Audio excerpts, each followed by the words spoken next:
we are back. Okay.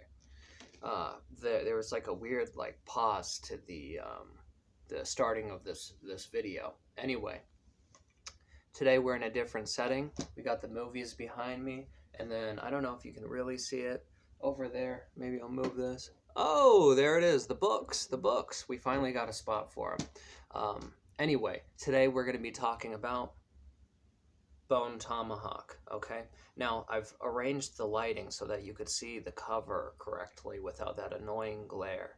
Anyway, this movie is a perfect blend between Western and horror, okay?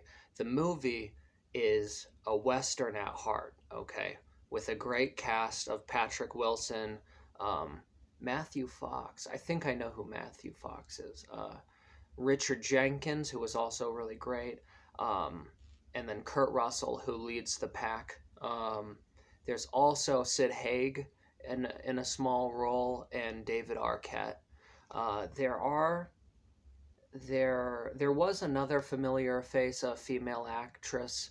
Oh, who was one of the women in True Detective season 1. That's who it was. Okay, I was wondering what I saw her in. Anyway, the movie is basically about a small town, back whenever, I don't know when this takes place, but this movie takes place in like, Western times. I guess that's the best way to describe it. I wish I knew more about that. Anyway, it's basically about a small town, okay? A woman and a couple other people, I think, are kidnapped in the middle of the night. So Kurt Russell leads Patrick Wilson and what's his name? Matthew Fox and Richard Jenkins to basically find the people and get them back home. Okay. Little do they know, though, there is a very horrible enemy lurking.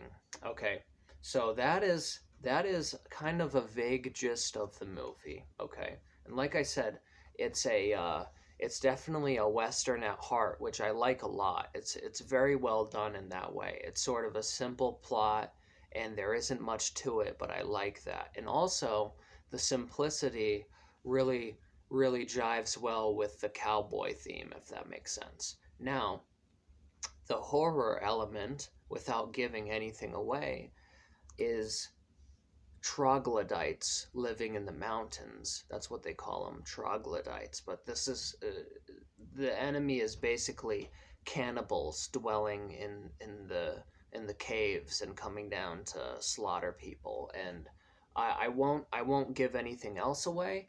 But going into this movie, I really thought there was going to be. I didn't know what to expect, but I thought the horror element would be even lighter than it was, and I was pleasantly surprised. Because I go into a movie like this, being told that it's a horror movie, so I'm expecting a lot of horror elements.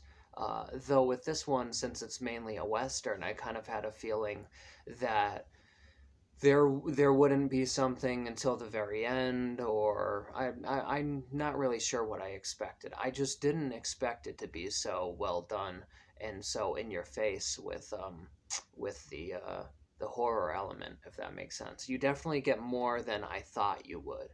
Now, I'm not going to spoil anything on whether there's a supernatural element or not. I don't want to give that away because I went into it blind, but that's the best way to do it. I think you'll definitely be pleasantly surprised as well. I feel like this movie kind of flew under the radar, and it's definitely underrated. I think this is one of the best cannibalistic horror movies ever made because it has that perfect blend. Okay, you get a break, or you're not exposed to the real horror yet, and until a good distance into your journey, and that makes the payoff a lot more worth it. Like, it's a slow burn, but you don't feel that everything leading up to the reveal is boring in any way, because it's pretty exciting and entertaining. Um, so I guess that is a good way of describing the movie, in my opinion. My favorite things were definitely Kurt Russell as the lead actor is amazing, and Richard Jenkins provided a really cool pleasantness to the movie that kind of, it wasn't necessarily comic relief, but it was a good break from the terror, you know.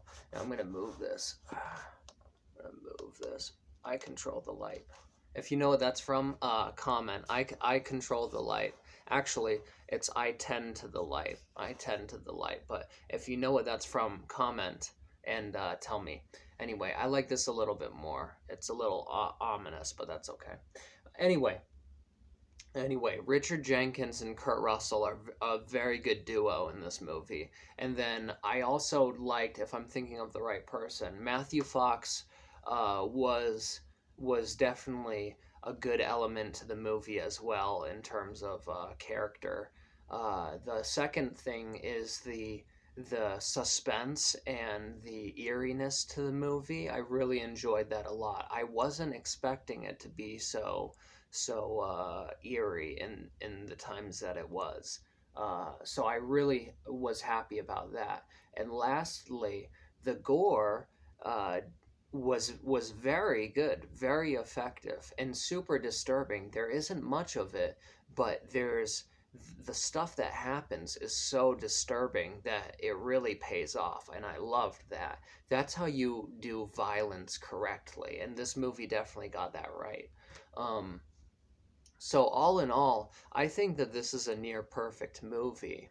I have a couple issues maybe with the way story went, and they I think it was mainly with how the story went, but that's a very small issue, only because you watch a movie and you're like, oh, well, I would have liked if they did this. That's all it is. There's just a couple tiny things.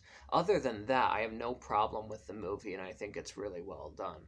And my issue is so small that, in the grand scheme of things, I would probably rate this movie a good 8.5, maybe close to a 10. This is definitely good for October, and it's also really great if you want a Western with an added kick. So that is my review for Bone Tomahawk. It really works both ways as a Western and a horror. So definitely check this out, and let me know what you think, and let me know if you like the review or whatever. Comment, like the video, do all that. Anyway, go check out Tomahawk. I think it's, no, it's not on Netflix or anything. Uh, Go rent this or buy a copy. You won't be disappointed. Anyway, that's all. That's my review for Bone Tomahawk.